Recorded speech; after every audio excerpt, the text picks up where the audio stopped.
एक बार की बात है। भ्रमण करते हुए भगवान बुद्ध एक गांव में पहुंचे। वहां उनका प्रवचन सुनने लोगों की भीड़ लग गई। लोग ध्यान मग्न होकर उनका वचन सुन रहे थे। भगवान बुद्ध उन्हें सहनशीलता और क्षमाशीलता का उपदेश दे रहे थे। वे बोले, क्रोध एक ऐसी अग्नि है, ऐसी अग्नि जो न केवल दूसरों को जलाएगी बल्कि स्वयं को भी जलाकर राख कर देगी। इसलिए क्रोध को त्याग कर क्षमाशील और सहनशील बनो। प्रवचन सुनने वालों में एक क्रोधी व्यक्ति भी बैठा था।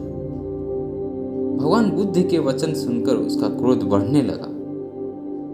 वह उठ खड़ा हुआ और कर्कश स्वर में बोला, इतना पाखंडी भिक्षुक मैंने आज तक नहीं देखा। अपने स्वार्थ सिद्धि के लिए तुम गांव में भ्रामक बातें फैला रहे हो। तुम्हें लज्जा नहीं आती? भगवान बुद्ध उसके कटु वचन सुने किंतु कोई प्रतिक्रिया नहीं दी।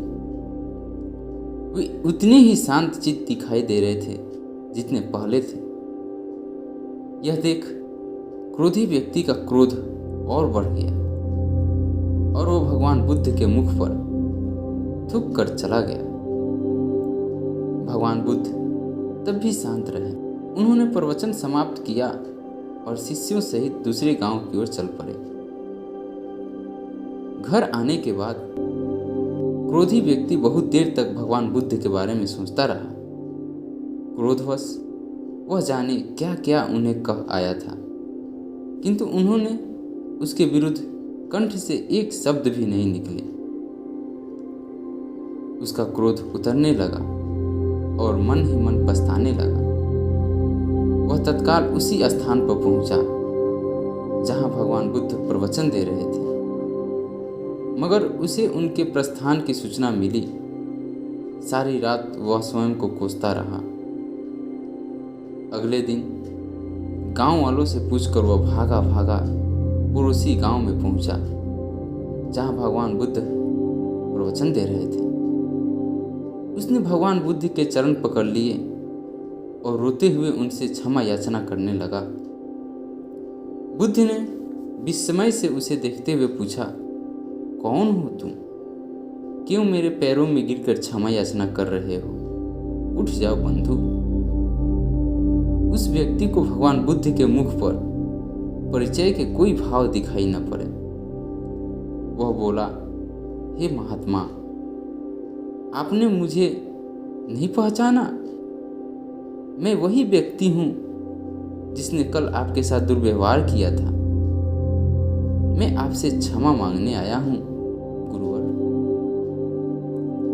भगवान बुद्ध शांत भाव से कहा, हे बंधु, जिस कल की तुम बात कर रहे हो वो तो बीत चुका है।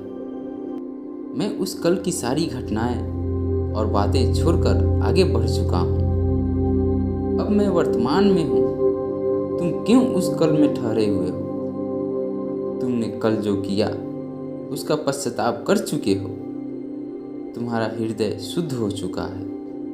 अब उन बातों को वहीं छोड़कर वर्तमान में आ जाओ और अच्छे कर्म करते हुए अपना वर्तमान सुधारो। क्यों बीती हुई बातें स्मरण करके अपना वर्तमान नष्ट करते हो?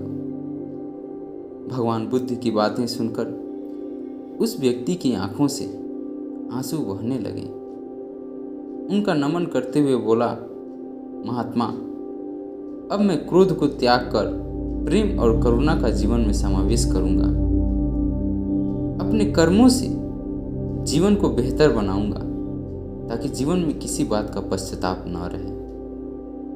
दोस्तों, प्रायः जीवन में की गई अनेक गलतियों को हृदय में रखकर हम आजीवन उस ग्लानि रूपी बोझ को ढोते हैं और पछतावे की आग में जलते रहते हैं। जो त्रुटि हो गई उसे सुधारा नहीं जा सकता, इसलिए उसे पुनः न दोहराने के संकल्प के साथ हमें जीवन में आगे बढ़ जाना चाहिए। जो बीत चुका है उस पर हमारा कोई नियंत्रण नहीं, जो आने वाला है उस पर भी हमारा कोई नियंत्रण नहीं। नियंत्रण है तो सिर्फ हमारे वर्तमान पर। क्यों ना अच्छे कर्मों से हम अपना वर्तमान को बेहतर बनाएं, ताकि हमारा भविष्य भी बेहतर हो।